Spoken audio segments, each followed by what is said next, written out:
오늘 주기도문의 세 번째 말씀입니다. 앞서 주기도의 세 가지 청원을 다루었습니다. 하나님의 나라가 임하게 하소서, 오늘 우리에게 일용할 양식을 주소서, 우리가 우리에게 죄 지은 자를 용서한 것 같이 우리 죄를 용서해 주소서. 여러분, 이 기도의 내용들은 모두 하나님께 구하는 것입니다. 하나님께 하나님의 나라를 구하고 일용할 양식을 주실 것을 구하고 죄에 대한 용서를 구하는 기도입니다. 그런데 여러분, 이 내용들은 그런 하나님께 구하는 것 동시에 하나님 앞에서 우리 자신이 서약하는 것으로도 이해할 수 있습니다. 그러니까 하나님의 나라가 임하게 하소서라고 하는 기도는 하나님을 향하여 청하는 기도인 동시에 하나님, 나도 하나님 나라의 통치와 다스림을 받겠습니다라는 기도라는 것입니다. 일용할 양식을 주소서라고 하는 말씀은 하나님을 의지해서 하나님께로부터 오는 양식으로 살겠습니다, 내 힘과 내 능력으로 사는 것이 아니라 하나님께로부터 오는 양식으로 살겠습니다 라고 하는 결의라는 것입니다. 또 나의 죄를 용서해 주소서라고 하는 말은 나도 나에게 죄 지은 자를 용서하겠습니다 라고 하는 서약을 담고 있다는 것입니다. 그러니까 하나님께 청하는 이 주기도의 내용은 그 청함에 앞서서 나 자신이 하나님께 청하는 대로, 하나님께 구하는 대로 나도 살겠습니다, 나도 그렇게 살겠습니다 라고 하는 서약을 담고 있다는 것입니다. 여러분, 만약 다른 기도도 마찬가지인데요, 그와 같은 서약이 없다면 우리의 이 기도들은 모두 이율배반적인 것이 됩니다. 모순된 것입니다. 하나님의 백성, 하나님의 자녀로서 하나님의 나라를 우리가 구하면서 정작 나 자신은 하나님의 나라가 임하게 해달라고 구하면서 정작 나 자신은 그러한 하나님의 나라의 통치를 받지 않겠다면 여러분, 이 기도는 말이 안 되는 것입니다. 자기 죄는 용서해 달라고 하나님께 구하면서 나는 나에게 죄 지은 자를 용서하지 않겠다면 여러분, 이거는 말이 안 되는 기도입니다. 앞뒤가 안 맞는 거예요. 그와 같은 기도에 하나님이 응답하실 리가 없습니다. 우리가 기도할 때는 그래서 내가 구하고 청하는 내용, 그뿐만 아니라 그 내용 속에 나 자신의 서약과 다짐도 사실은 담겨 있어야 합니다. 여러분, 그 기도가 진실한 기도입니다.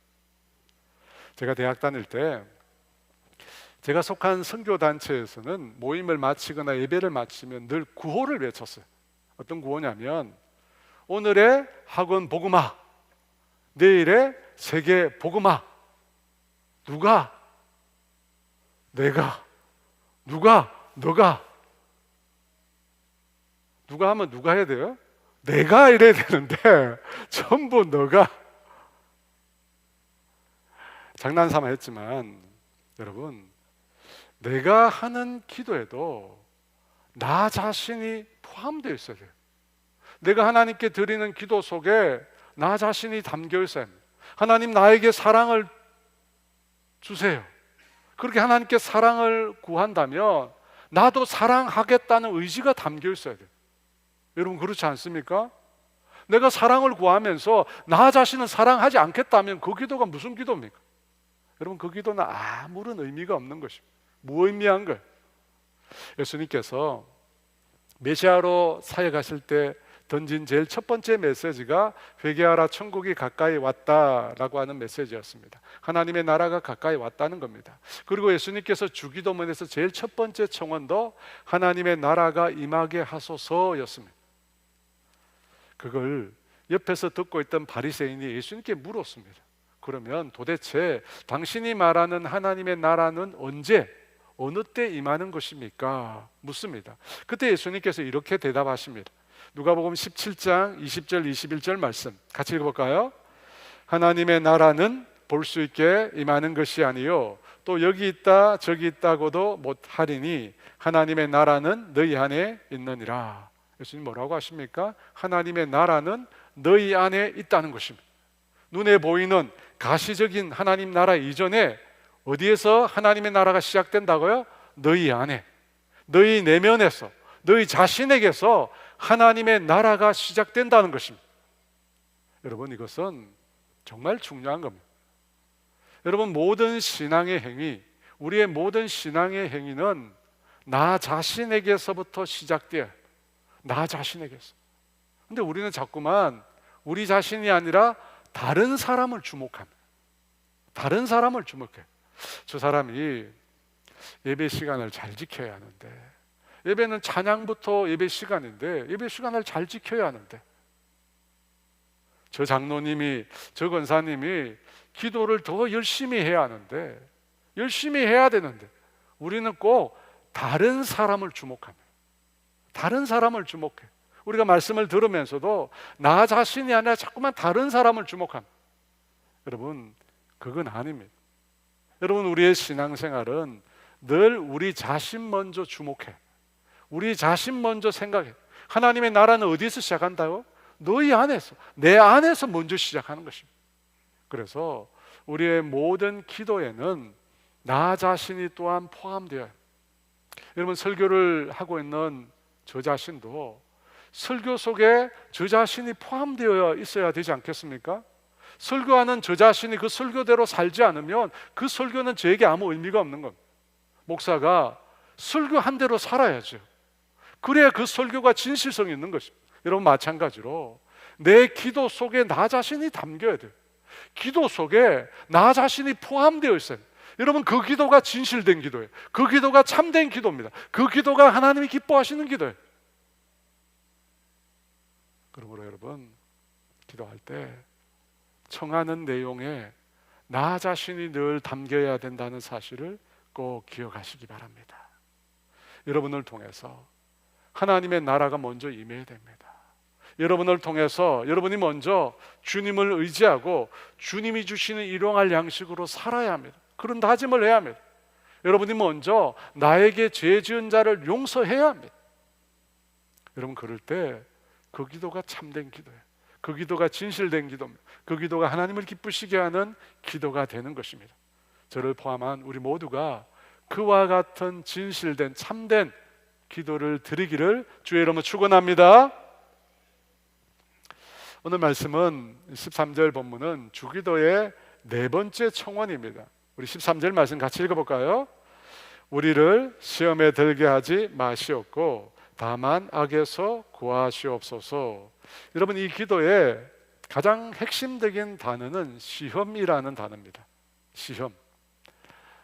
히브리어로 시험은 나사라는 말이고 헬라어로는 페이라조라고 하는 말인데, 이 단어에는 두 가지 뜻이 담겨 있습니다. 하나는 시험하다, 다른 하나는 유혹하다. 두 가지 뜻. 시험과 유혹이라는 두 가지 뜻이 담겨 있습니다. 먼저 시험에 대해서 생각해 보려고 하는데요. 여러분, 시험이라고 하는 것은 대상이, 내가 만나고 알고 있는 대상이 어떤 사람인지를 확인해 보기 위함, 확인해 보기 위해서 시험하는 겁니다. 마사라고 하는 단어를 혹시 기억하십니까? 출애굽기 17장에 보면 이스라엘의 광야 생활할 때 이 마사라는 단어가 나옵니다. 출애굽기 17장 7절 말씀인데요, 우리 같이 볼까요? 그가 그곳 이름을 마사 또는 머리바라 불렀으니 이는 이스라엘 자손이 다투었음이요, 또는 그들이 여호와를 시험하여 이르기를 여호와께서 우리 중에 계신가 안 계신가 하였음이니라. 마사, 시험이라는 단어가 다 나오죠. 이스라엘 백성이 출애굽한 이후에 광야 생활을 하다가 르비딤이라는 곳에 도착해서 장막을 칩니다. 근데 문제가 생겼어요. 그들에게 물이 없습니다. 물이 없었어요. 그래서 백성들이 물을 달라고 모세와 다투게 됩니다. 모세를 원망하면서 이런 말을 합니다. 이집트에서 자신들을 인도해 내어서 이 광야에서 목말라 죽게 하려고 하느냐고 모세를 원망하고 부르짖습니다. 그 얘기를 하나님께서 들으시고 모세를 불러서 지팡이를 손에 들고 그것으로 반석을 치라고 말씀하십니다. 모세가 그 말씀대로 지팡이로 반석을 치니까 그 반석에서 물이 콸콸 쏟아져 나오게 됩니다. 그때 그곳 지명 이름을 마사라고 부르는데, 이 단어가 바로 시험이라고 하는 나사라는 단어에서 나온 것입니다. 곧 이스라엘 백성이 하나님을 시험했다는 것입니다. 하나님이 계신가 하나님이 계시지 않는가 시험했다는 것입니다. 여러분, 이처럼 시험이라고 하는 것은 인격적인 존재에 사용하는데, 그 인격적인 존재가 어떤 존재인지를 확인하기 위해서 사용하는 단어입니다. 마사에서는 이스라엘 백성이 여호와 하나님을 시험했습니다. 그런데 광야 생활 내내 보면 하나님께서 이스라엘 백성을 시험하셨어요. 신명기 8장 2절 말씀인데요, 같이 읽어볼까요? 내 하나님 여호와께서 이 40년 동안에 내게 광야의 길을 걷게 하신 것을 기억하라. 이는 너를 낮추시며 너를 시험하사 내 마음이 어떠한지 그 명령을 지키는지 지키지 않는지 알려 하심이라. 내 마음이 어떠한지를 하나님이 시험하셨다고 합니다. 이스라엘 백성의 마음이, 하나님을 향한 마음이 어떠한지를 시험하셨다는 것. 여러분, 하나님은 우리의 마음을 시험하세요. 우리의 마음을 시험하세요. 우리 교회가 후원하고 있는 개척교회 중에 서울의 강동구 천호동에 바꾸는 교회라는 교회가 있습니다. 이 교회 담임 목사님이 문종석 목사입니다. 이 목사님은 예전에 우리 교회에 오신 적도 있었습니다. 이 목사님은 꽤 유명합니다. 그래서 네이버 같은 포털에 문종성이라고 치면 이름이 떠요. 그리고 이 책이나 뭐 여러 가지가 쭉 뜹니다. 꽤 유명한 분이세요. 이분이 무엇으로 유명하느냐면 대학교 때 자전거로 7년 2개월 동안 전 세계 112나라를 다녔던 그런 이력이 있습니다. 7년 2개월 동안 자전거로 112개국을 다녔다니까요. 여러분, 참 대단하죠. 이 목사님이 작년에 9년 동안의 대형교회 부목사 사역을 끝내고 새로운 교회 담임 목사로 부임을 했습니다. 그런데 목사님이 담임 목사로 새롭게 시작한 그 교회는 교인의 수가 14명입니다. 14명 모이는 아주 작은 교회입니다. 여러분, 왜 그 목사님이 그 교회에 갔을까요? 이 문 목사님은 괜찮은 교회에서 많이 손짓을 했어요. 학력도 괜찮아요. 그리고 인물도 괜찮습니다. 잘생겼어요. 저보다 훨씬 잘생겼어요. 눈도 크고요. 잘생겼어요. 그리고 설교도 아주 잘합니다. 국문과 출신이라 이 글도 잘 쓰고 설교도 아주 잘해요. 그런데 그래서 재정적으로 성도의 숫자가 많은 그런 교회들이 목사님을 모시려고 했습니다. 그런데 우연찮게 12명 모이는 상가 작은 교회 장로님과 통화를 하게 되었습니다. 그때 장로님으로부터 그 교회의 형편을 듣게 되었습니다. 담임 목사님이 몇 해 전에 소천하셨대요. 6년 동안 암 투병을 하시다가 상태가 좀 좋아지시는 듯 하다가 갑자기 소천하셨대요. 그리고 4년이 지났다고 합니다. 그런데 그 4년 기간에 코로나 팬데믹이고 목자 이런 양들이 슬픔을 가누기도 전에 모일 수 있는 환경이 안 됐잖아요. 그러니까 성도들이 뿔뿔이 흩어진 거예요. 한때는 복작복작 그랬대요. 근데 순식간에 교세가 줄고 10명의 교인들만 남아가지고 4년 동안 그 교회를 지켰다는 거예요. 그동안 부임한 목회자들이 있었는데 얼마 견디지 못하고 다 떠나갔대요. 목회자의 사례비를 줄 형편이 안 됐거든요. 10여 명이 그 상가 교회 임대료를 감당하는 것도 매우 힘든 일이었습니다. 그 전화를, 그 장로님으로부터 그 전화를 받고 마음에 갈등이 생겼어요. 그래서 저에게 전화를 했습니다. 솔직히 저는 그때 반대했습니다. 두 손 들고 반대했습니다. 왜냐하면 결혼한 지 얼마 안 됐거든요. 사모님 뱃속에 아기를 임신하고 있었고요. 상가 작은 교회, 그의 표현대로 낭만적일 수는 있으나 현실적으로는 너무 힘든 거예요. 사례비 안 나오거든. 현실적으로 너무 힘들어요. 그래서 제가 반대했습니다. 근데 그때 문 목사님이 하나님이 자신에게 주신 여러 질문들에 직면했다고 합니다. 그런 질문들이었대요. 나는 어떻게 목회자로 부르심을 받았는가? 이 개척교회 콜링을 받고 그런 고민들을 했어요. 나는 왜 목회자가 되었는가? 복음 하나로 충분하다고 했는데 현실적으로 이 힘든 부분을 어떻게 해야 하나? 그런 고민들을 했다고. 지금 생각해 보니까요, 그때 그 부름은 시험이 아니었나 생각이 듭니다. 하나님께서 그 목사님의 마음을 떠보신 거예요. 너가 과연 나를 신뢰하는지 하나님이 물어보신 거예요. 그리고 주님의 은총, 하나님의 은총이 나와 함께 한다는 사실을 확신을 가지고 그 상가 작은 교회에 부임을 했습니다. 여러분, 그 교회가 우리가 매달 후원하는 교회예요. 바꾸는 교회 문정성 목사입니다. 1년이 되었는데요, 쉽지 않다고 그래요. 제가 만났는데 예전보다 많이 늙었더라고요. 고생을 많이 해가지고 늙었어요. 그런데도 성도들과 함께 신앙생활하는 게 즐겁대요. 성도들이 단 한 번도 야외에 가본 적이 없대요. 저 사진이 같이 야외에 간 거예요. 전라도로 비전 트립을 간 사진이. 사랑하는 여러분, 하나님은 우리의 마음을 시험해 보십니다. 우리의 마음이 어떤가? 과연 하나님을 신뢰하는가? 하나님은 지어본다는 것입니다. 여러분, 이것이 첫 번째 나사 페이아조라는 단어의 뜻입니다.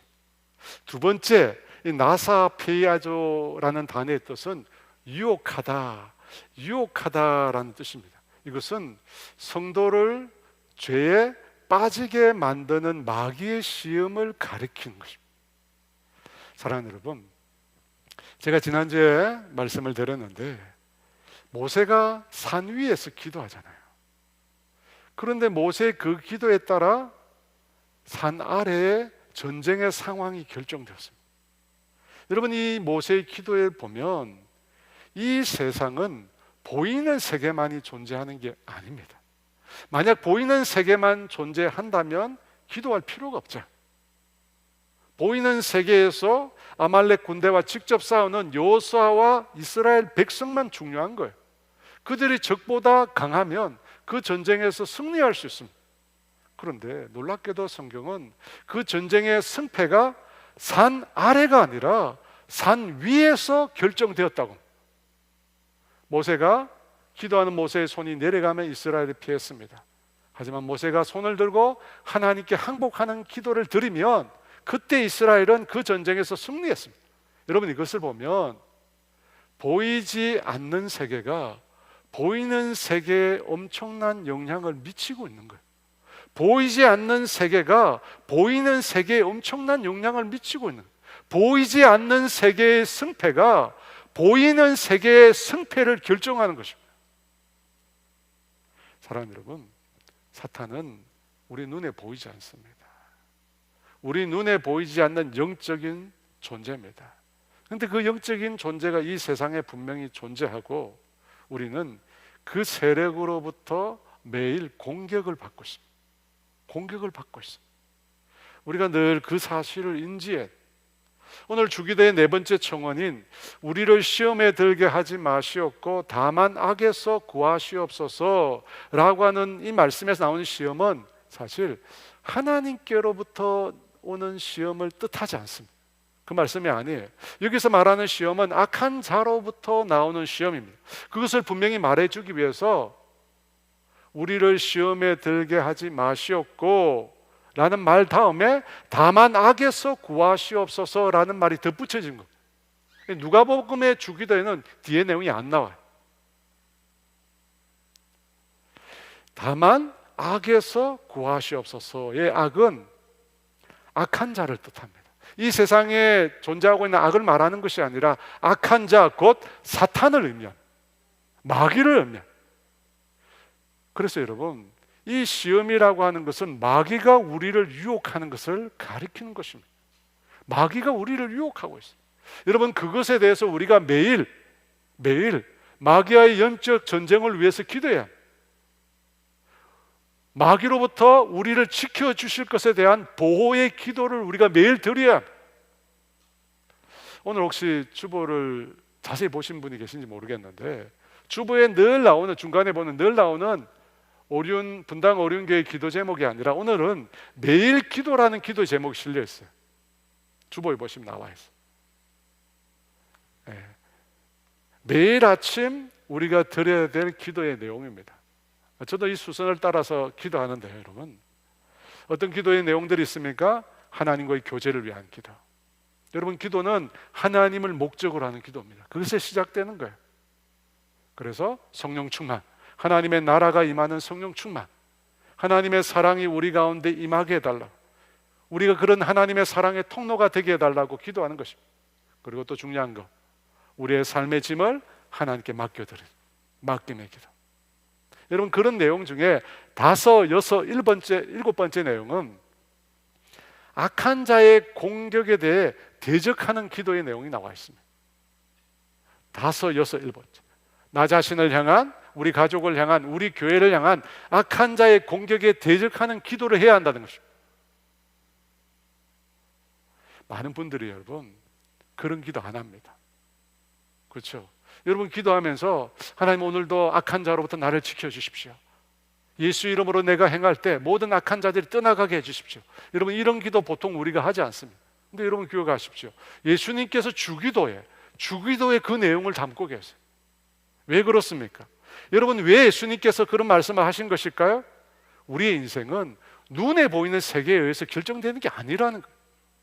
영적인 세계, 눈에 보이지 않는 영적인 세계에서 영적 전쟁이 우리 인생의 승패가 달려있다는 거예요.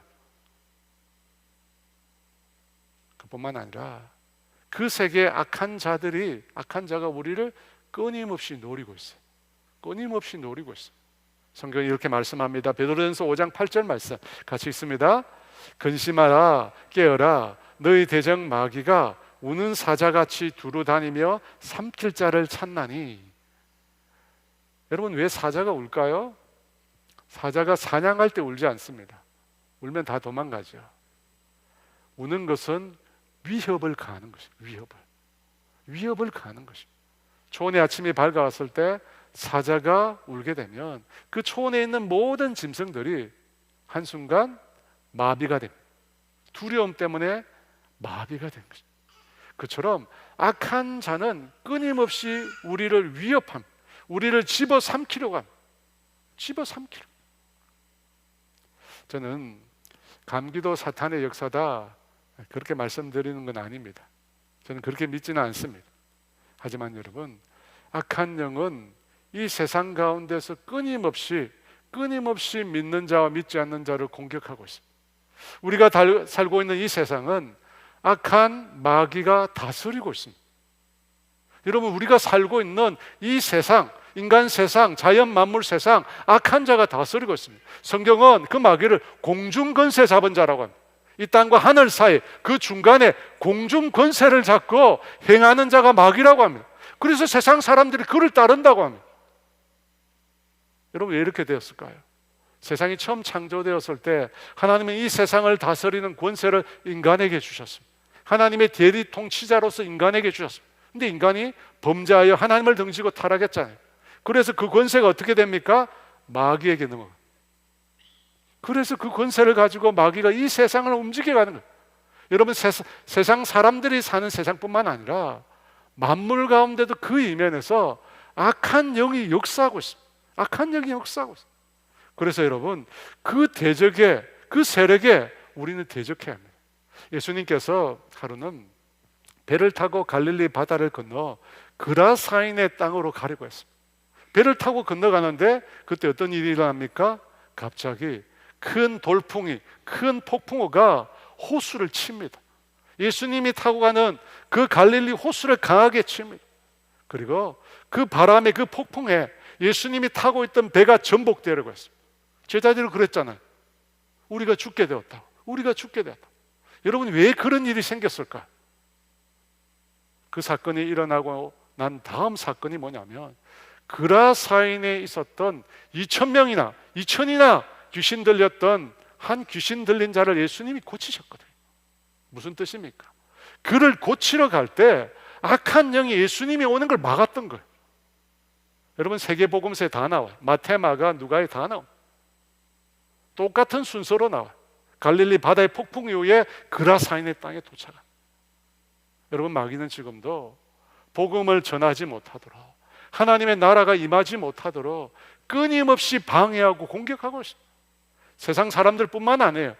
이 자연 만물을 통해서 마귀는 역사하고 있습니다. 여러분 그런 세력이 어떻게 해야 합니까? 대적해야 돼요. 악한 권세에 여러분 대적해야 돼요.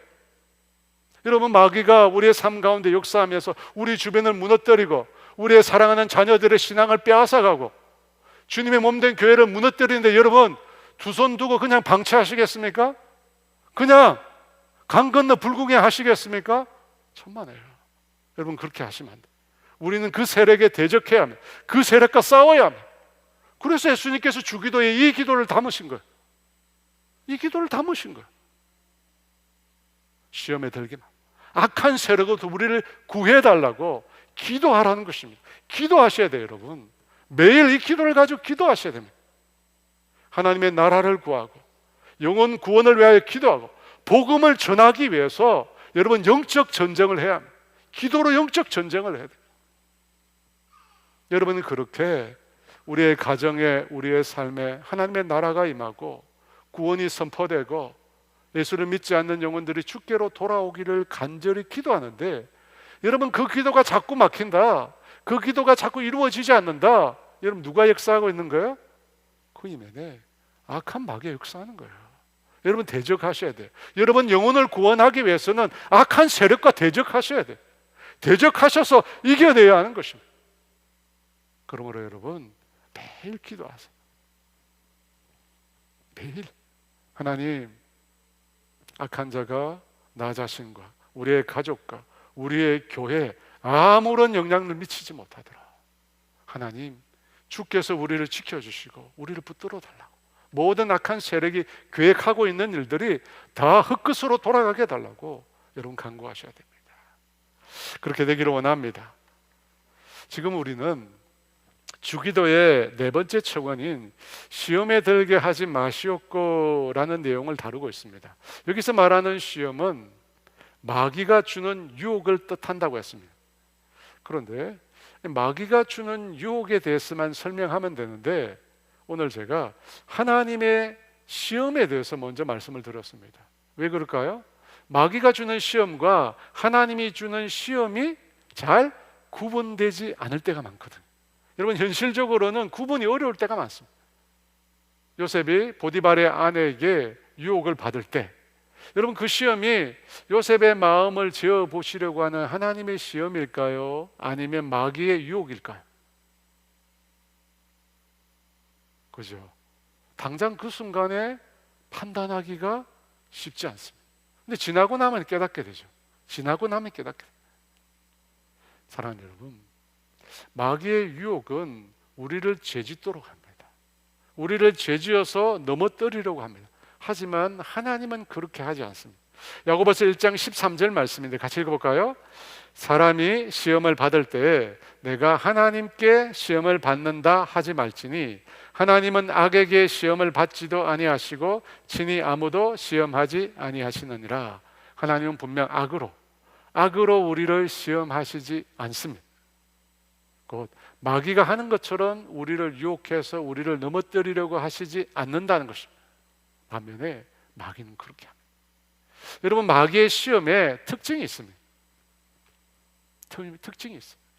여러분 그 여러 가지가 있는데 그 중에 하나가 욕심이라는 것입니다. 욕심.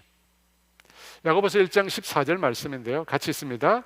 오직 각 사람이 시험을 받는 것은 자기 욕심에 끌려 미혹됨이니. 여기서 말하는 시험이 마귀에게 받는 시험을 말합니다. 마귀에게 받는 유혹을 말합니다. 그 시험을 받는 것이 무엇 때문이라고 되어 있습니까? 각 사람의 욕심입니다. 욕심. 이 욕심을 노립니다. 사도행전 5장에 보면 아나니아와 삽비라라고 하는 부부가 나옵니다. 아나니아와 삽비라라고 하는 부부가 자신의 땅을 팔아서 교회에다가 바치게 되는데, 그러한 일 중에 이 두 부부가 죽임을 당합니다. 자신의 소유를 팔아 주님의 몸된 교회에 바치는데 그 일을 하는 중에 이 두 부부가 죽임을 당하게 된다는 것입니다. 여러분, 이 왜 두 부부가 죽임을 당하게 되었을까요? 사도행전 5장 3절과 4절은 이렇게 말합니다. 같이 볼까요? 베드로가 이르되 아나니아야, 어찌하여 사탄이 내 마음에 가득하여 내가 성령을 속이고 땅값 얼마를 감추었느냐? 땅이 그대로 있을 때는 내 땅이 아니며 판 후에도 내 마음대로 할 수 없더냐? 어찌하여 이 일을 내 마음에 두었느냐? 사람에게 거짓말한 것이 아니요 하나님께로다. 베드로는 아나니아를 향하여 아나니아 내 마음에 사탄이 가득했다고 합니다. 여러분, 무슨 말일까요? 이 말이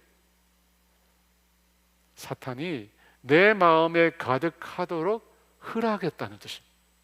아나니아가 사탄이 자신을 다스리도록 자신의 주도권을 내어 주었다는 것입니다. 여러분, 그 결과 어떻게 된 겁니까?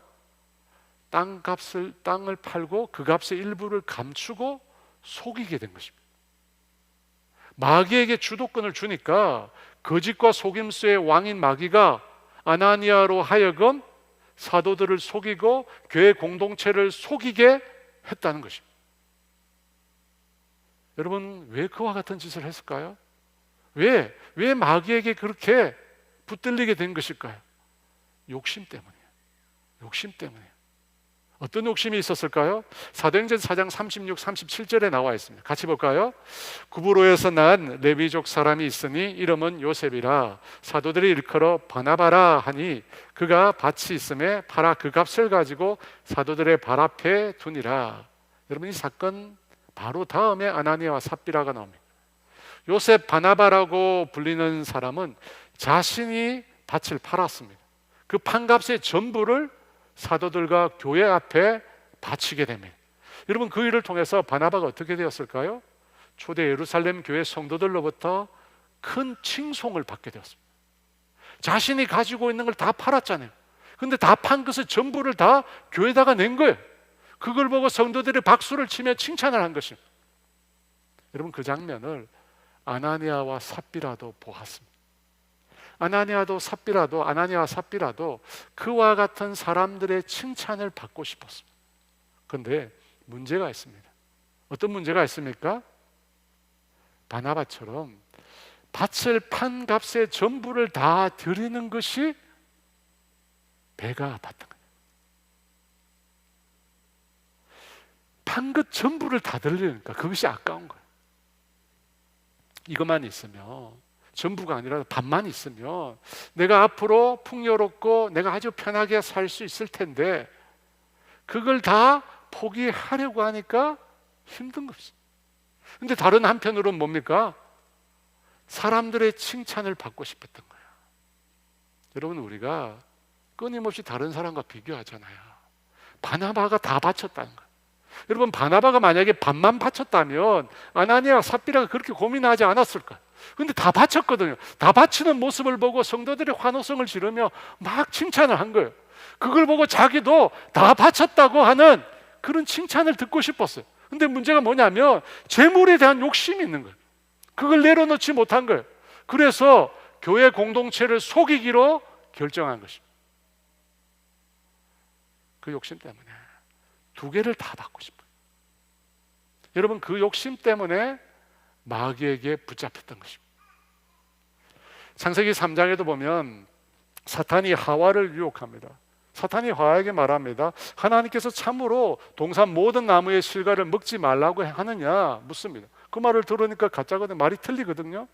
그러니까 하와가 아니라고. 동산 모든 나무의 실과를 우리가 다 먹을 수 있다고. 다만 동산 중앙에 있는 나무의 열매는 하나님의 말씀에 너희는 먹지도 말고 만지지도 말라, 너희가 죽을까 하노라, 그렇게 답을 합니다. 그 얘기를 듣고 사단이 결코 죽지 아니하리라, 결코 죽지 않는다, 그렇게 말하면서 너희가 그것을 먹는 날에는 너희 눈이 밝아져서 하나님처럼 될 것을 하나님이 이미 알고 계신다고 말합니다. 사탄은 하와를 시험합니다. 유혹합니다. 여러분, 어느 부분일까요? 하나님처럼 된다. 눈이 밝아 하나님처럼 된다는 부분을 가지고 유혹합니다. 사랑하는 여러분, 사람에게는 하나님이 만드신 욕구라는 것이 있습니다. 근데 이 욕구와 욕심이 어떻게 다를까요? 쉽게 말하면 욕심은 욕구를 넘어선 거예요. 하나님이 정해놓으신, 만들어 놓으신 그 욕구라고 하는 경계선을 넘어선 것이 욕심입니다. 하나님께서 결혼을 통해 부부라고 하는 경계를 만드셨잖아요. 그래서 그 부부 간에는 성적인 관계를 맺게 하심으로 인간이 가진 욕구를 충족하게 하셨습니다. 그런데 그 욕구를 뛰어넘는 것이 욕심입니다. 하나님이 정해놓으신 경계, 결혼이라는 걸 뛰어넘어서, 남녀라고 하는 그 경계를 뛰어넘어서 사람들은 성적인 관계를 맺으려고 한다는 것입니다. 여러분, 이것이 타락한 욕심입니다. 욕심이에요.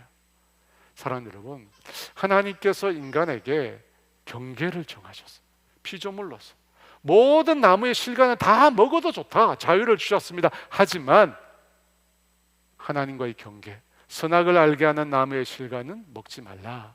이것이 너와 나 사이의 경계라는 것입니다. 근데 사탄이 그걸 가지고 유혹하는 거예요.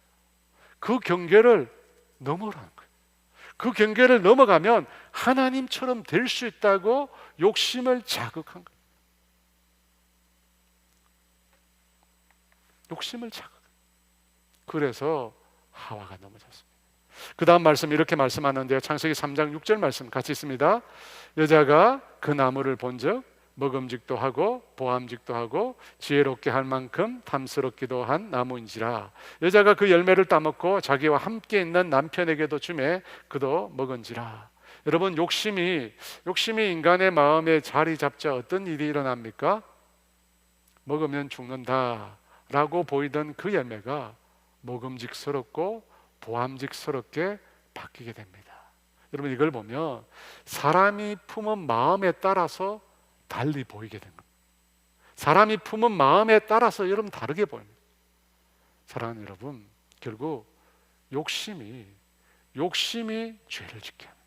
욕심이. 야고보서 1장 14, 15절 말씀이 아주 잘 표현하고 있는데요, 같이 있습니다. 오직 각 사람이 시험을 받는 것은 자기 욕심에 끌려 미혹됨이니 욕심이 잉태한즉 죄를 낳고 죄가 장성한즉 사망을 낳느니라. 여러분, 처음부터 죄는 욕심에서부터 나온 거예요. 하나님이 정해놓으신 경계를 뛰어넘은 것에서 여러분 죄가 나온 것입니다. 욕심이 죄를 낳은 거예요. 그래서 아담의 후손으로 태어나는 우리 모두는 뭘 가지고 있을까요? 욕심을 가지고 있어요. 경계를 뛰어넘고자 하는 그 마음이 우리 속에 있어요. 그래서 여러분, 우리는 사단의 공격에 아주 취약합니다. 우리 안에 욕심이 있거든요. 욕심이 있어요. 그걸 사탄이 끊임없이 시험해요. 끊임없이 시험해요. 여러분, 그렇지 않아요?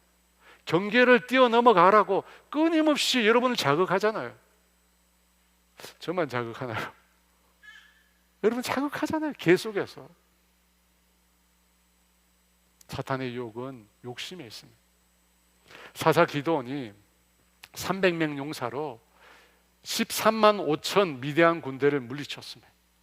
그 어마어마한 승리를 거두고 기드온이 개선할 때 이스라엘 백성이 대환영을 하며 그를 맞아들입니다. 그러면서 이런 말을 합니다. 사사기 8장 22, 23절 말씀 같이 읽어볼까요? 그때 이스라엘 사람들이 기드온에게 이르되 당신이 우리를 미디안의 손에서 구원하셨으니 당신과 당신의 아들과 당신의 손자가 우리를 다스리소서 하는지라. 기드온이 그들에게 이르되 내가 너희를 다스리지 아니하겠고 나의 아들도 너희를 다스리지 아니할 것이요 여호와께서 너희를 다스리시리라 하니라. 이스라엘 백성들은 미디안에게서 자신들을 구원한 기드온에게 자신들을 다스려 달라고 합니다. 기드온뿐만 아니라 그의 아들과 그의 손자에게 이르기까지 왕이 되어서 이스라엘을 다스려 달라고 합니다. 그들이 얼마나 기드온을 사랑했으면, 얼마나 기드온에게 받은 은혜가 감격했으면 이런 말을 하겠습니다. 그때 기도원이 뭐라고 합니까? 거절합니다. 그가 완강히 거절합니다. 자기가 다스리지 않겠고 자기 아들도 다스리지 않겠다고 합니다. 오직 여호와 하나님께서 이스라엘을 다스리실 거라고 말합니다. 여러분, 얼마나 놀라운 고백입니까? 이 성경에 나오는 정말 멋진 고백 중에 하나입니다. 하나님이 다스린대요. 근데 이대로 끝났으면 좋았을 텐데 기도원이 그렇게 끝나지 못해요. 왕이 되기를 거부한 기도원은 백성들에게 한 가지 아주 작은 요구를 합니다. 미디안과의 전쟁에서 얻은 전리품 중에 금 귀고리를 자신에게 달라고 합니다. 아주 작은 것이죠. 여러분, 왕이 되는 것과 금 귀고리 자기 것도 아니잖아요. 미디안 백성의 것이에요. 그걸 달라고 합니다.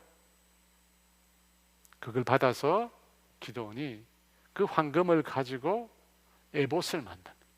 대제사장이 입고 다니는 에봇, 그것을 황금으로 황금 에봇을 만듭니다. 그리고 그 황금 에봇을 자신의 성읍 오브라에 두게 됩니다. 사사기 8장 27절 말씀 같이 있습니다. 기도원이 그 금으로 에봇 하나를 만들어 자기의 성읍 오브라에 두었더니 온 이스라엘이 그것을 음란하게 위함으로 그것이 기도원과 그의 집에 올무가 되니라. 음란하게 위한다는 말은 우상 숭배한다는 뜻입니다. 여러분, 왜 기도원이 황금 에봇을 만들어 자신의 성읍에 그것을 두었을까요? 자기 자신을 기념하기 위해서입니다. 여러분, 에봇은 대제사장이 입는 옷입니다. 그렇다면 대제사장이 있는 성막이 있는 곳으로 그 황금 에봇을 갖다 놔야 되는데 그곳에 갖다 놓지 않고 누구요? 자기의 성읍 오브라에 둔 것은 기도원 자신을 기념하기 위해서입니다. 여러분, 분명히 300명으로 13만 5천을 이겼어요. 여러분, 있을 수 있는 일입니까? 300명으로 13만 5천을 이길 수 있는 일은 있을 수 없는 일. 이것은 분명히 하나님이 하신 거예요. 하나님이 역사하셔서 이스라엘 백성으로 하여금 미디안과의 전쟁에서 이기게 하신 것입니다. 하나님이 다 하셨습니다. 그런데 기드온도 자기가 한 업적을 생각합니다. 자기가 행한 일이 있다는 거예요. 그걸 자신도 기념하고 싶었어요. 그래서 황금 에봇을 만들었는데 여러분, 그 일 때문에 어떻게 됩니까? 이스라엘 모든 백성이 그 황금 에봇을 우상으로 섬기게 됩니다. 다 그럴 거 아니에요? 그 에봇 앞에 가서 자신도 그들 앞에, 그들이 그곳에 가서 섬기며 우상을 숭배할 때 그런 생각하지 않았겠어요? 자신이나 자신의 자녀들도 기도원처럼 될 것이라고, 황금 에봇을 얻게 될 것이라고 그렇게 기도하지 않았겠습니까? 여러분, 이 일의 결국이 어떻게 됐냐면 기도원의 아들이 70명이 있는데 그 아들 70명이 기도원의 첩의 아들인 여룹바알이라고 하는 자에 의해서 하루아침에 다 목숨을 잃게 됩니다. 기도원의 70명의 아들이요, 하루아침에 다 목숨을 잃게 됩니다. 그리고 그 가문이 멸문지하, 그야말로 모조리 다 죽임을 당하게 됩니다.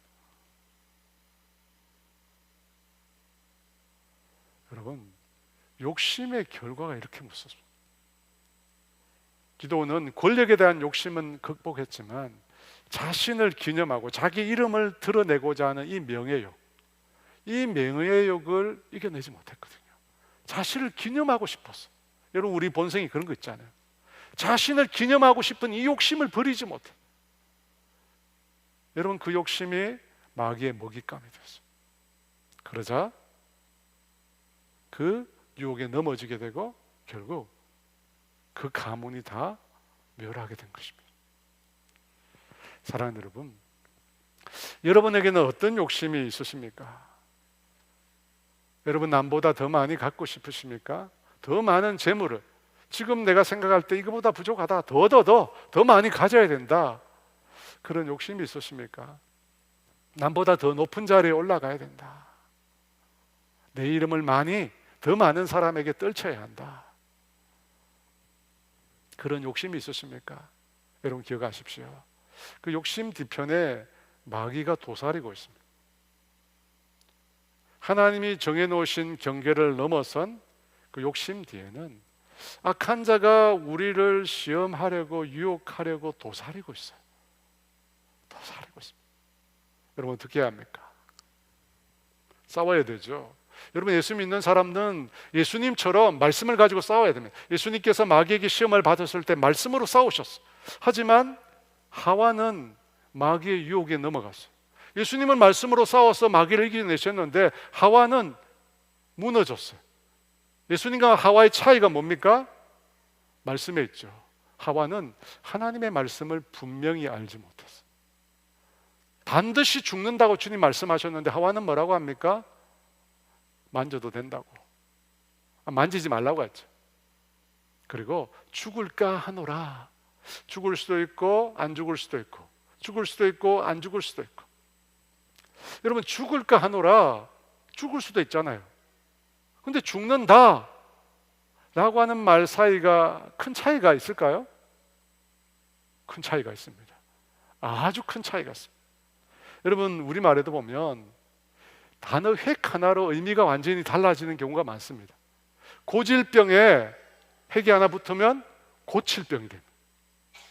impossible, 불가능한 단어에 획만 한 거 넣으면 I am possible, 불가능이 가능이 됩니다. 채무를 말하는 빚이라는 단어에 획을 하나 붙이면 빛이 됩니다.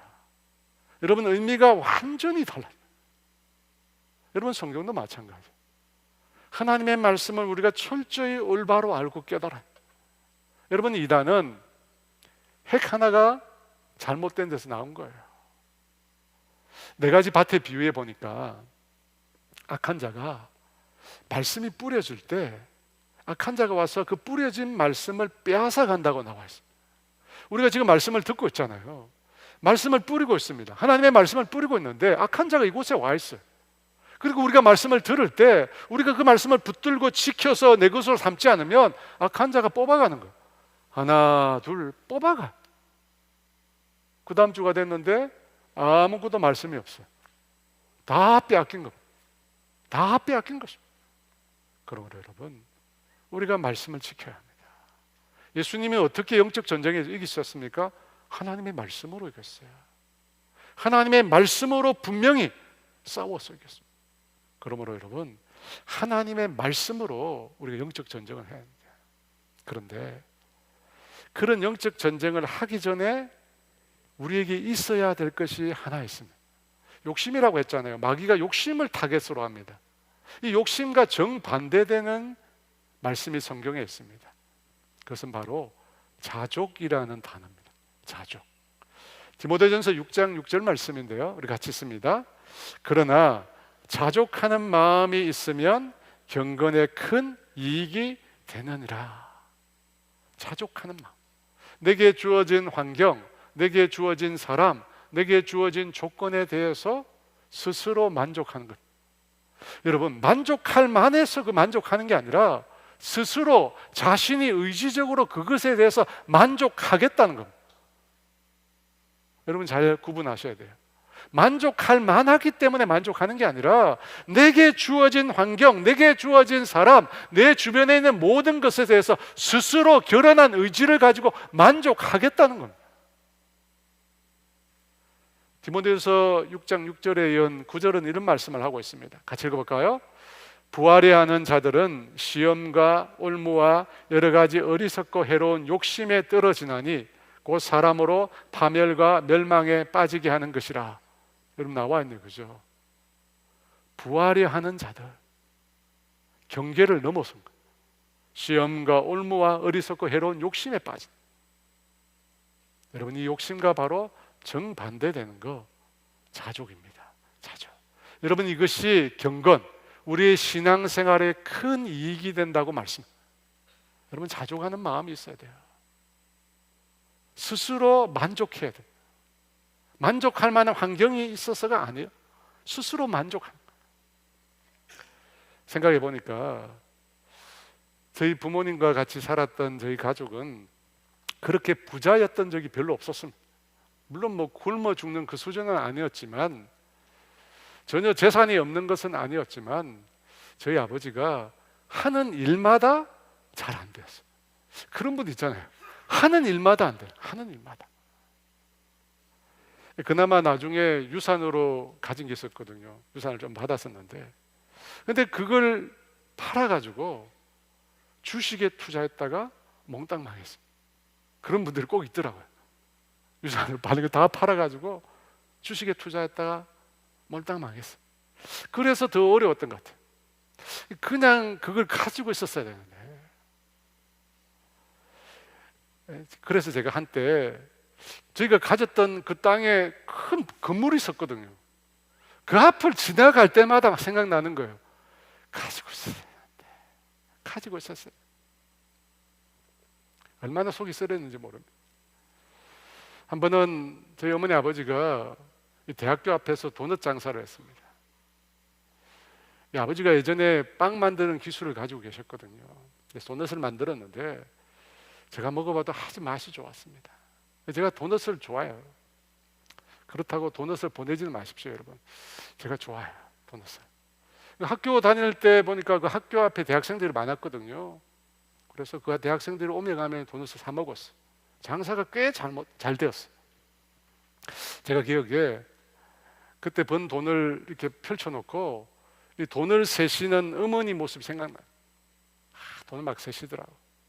근데 너무 좋아하시는 거야, 돈을 세시면서. 근데 그렇게 돈을 세시면서 좋아하시는데 몇 달 하시다가 갑자기 그만두셨어요. 갑자기 장사를 그만두셨어요. 장사가 안 되어서가 아닙니다. 너무 힘들어서도 아닙니다. 수입은 괜찮았는데 그 장사한다고 어머니가 기도를 못 하셨어요. 그래서 어느 날 장사를 딱 그만두겠다 그러고 그냥 기도하겠다는 거예요. 돈과 기도를 바꾸셨어요. 제 생각에는 도넛도 팔고 기도도 하시면 되는데 두 개를 다 하기가 힘드셨나 봐요. 왜냐하면 여러분 장사할 때 보면 아시겠지만 장사하는 시간 외에는 다 준비하죠. 장사를 다 준비해요. 아마 그때 돈을 많이 버셨다면 지금 저의 형편이 아마 좀 달라졌을 텐데. 그래서 그런 말씀 많이 하셨어요. 돈이 없어서 공부를 더 많이 시키지 못해서 미안하다. 근데 생각해 보니까 그때 장사하시면서 어머니는 많이 공고하셨던 것 같아요. 영적으로 힘드셨어요. 돈은 많아지는데 그건 한순간이고 영적으로 너무 힘든 거예요. 여러분, 왜 돈이 안 필요하겠어요? 여러분, 돈 없이 우리가 어떻게 살아요? 돈이 다 필요합니다.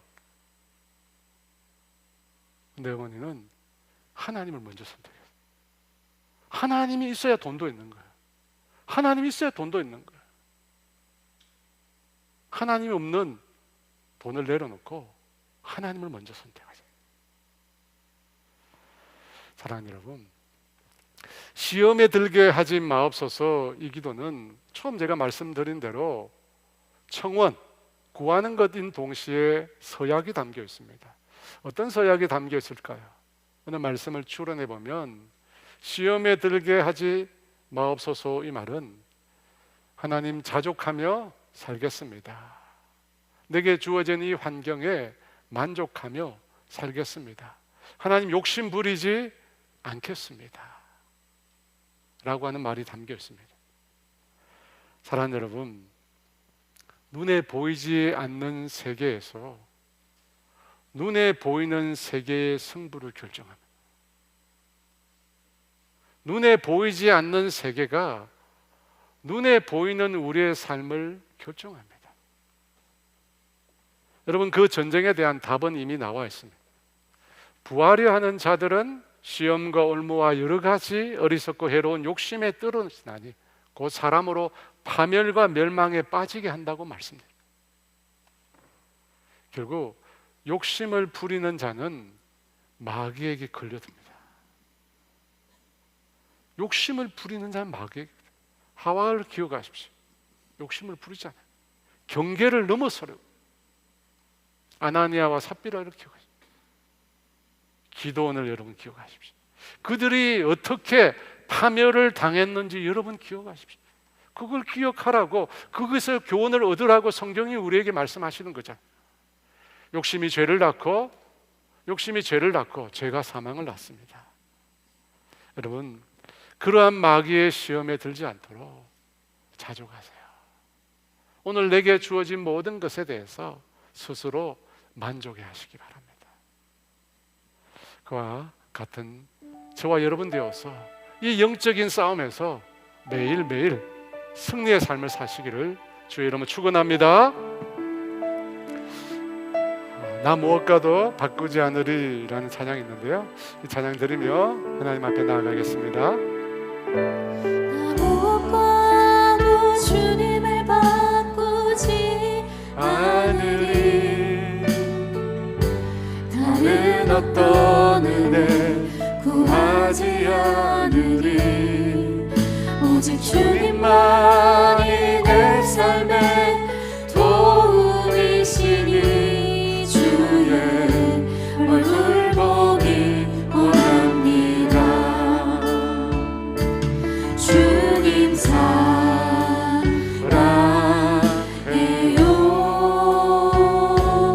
온 마음과 정성 다해 하나님의 신실한 친구 되기 원합니다. 나 무엇과도 주님을 바꾸지 않으리. 다른 어떤 은혜 구하지 않으리. 오직 주님만이 내 삶의 도움이시니 주의 얼굴 보기 원합니다. 주님 사랑해요.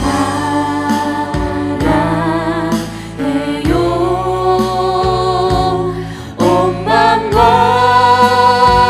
정성 다해 하나님의 신실한 친구 되기 원합니다. 주님 사랑해요.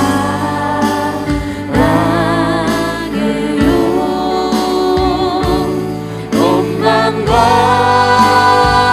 정성 다해 하나님의 신실한 친구 되기 원합니다. 여러분, 이 세상에서 우리에게 계속해서 요구하는 게 뭐예요?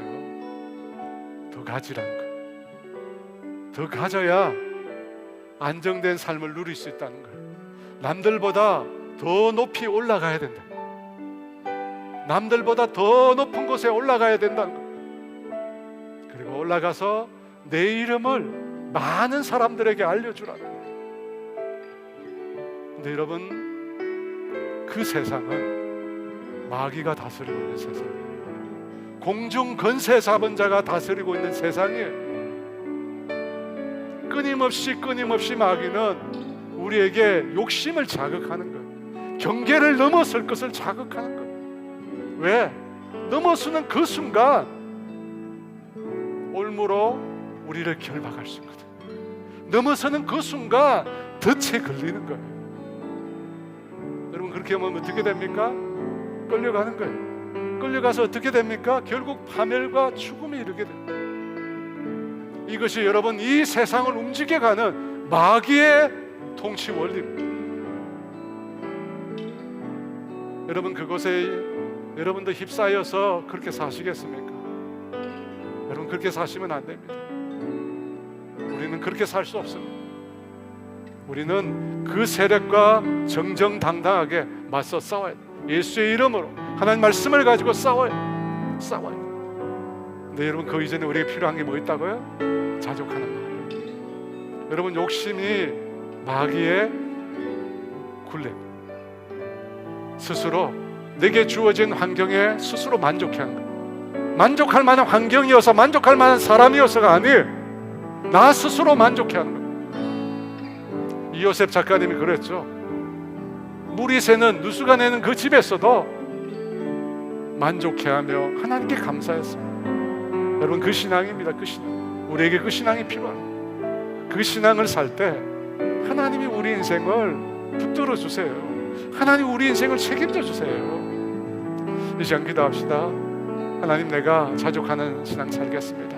내 욕심을 내려놓습니다. 욕심대로 살았다면 주님 이 시간 회개합니다. 내려놓습니다. 주님 도와주십시오. 우리 주의 주 기도합니다.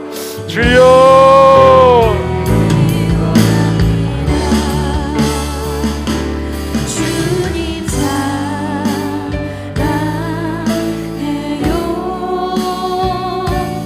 온 마음과 정성하네.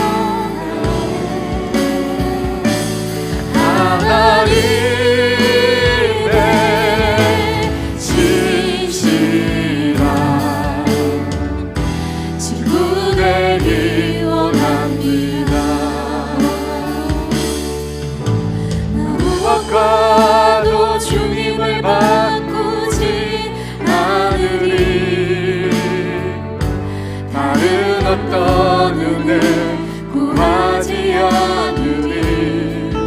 오직 주님만이 내 삶의 도움이시니 주의 얼굴 보기 원합니다. 주님 사랑해요.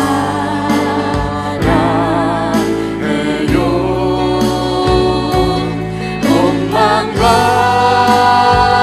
정성 다해 하나님의 진실한 친구 되기 원합니다. 주님 사랑해요.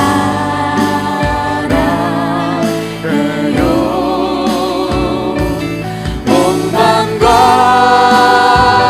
정성 다해 하나님의 진실한 친구 되기 원합니다. 하나님 아버지, 우리의 영적인 눈을 열어 주시옵소서. 우리가 욕심을 품을 때 그 이면에서 우리를 노리고 있는 마귀가 있다는 사실을 우리가 발견할 수 있도록 주님 은혜를 베풀어 주시옵소서. 주님, 우리가 영적인 이 전쟁에서 이기고 싶습니다. 아버지, 이 영적인 전쟁에서 이겨서 나 자신과 나의 가족과 우리의 자녀들과 우리의 몸된 교회를 지키고 싶습니다. 주님 은혜를 주십시오. 주님, 우리에게 은혜를 주십시오. 우리에게 말씀을 주십시오. 말씀을 주십시오.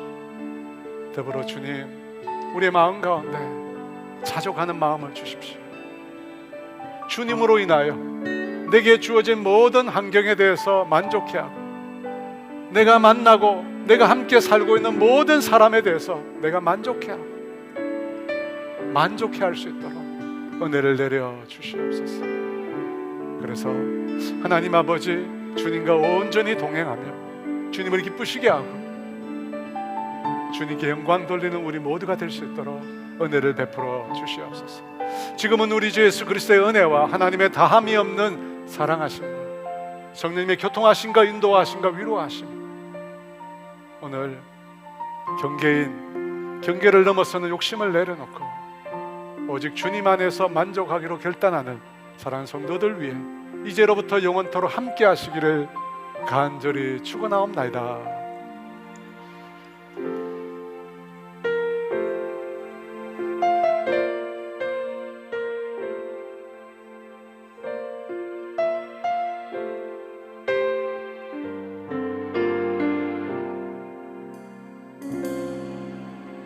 기도할 때 상한 맘 만지시며 내 모든 상처 치료하시네. 기도할 때 벗어지며 하늘에 위로 주시네.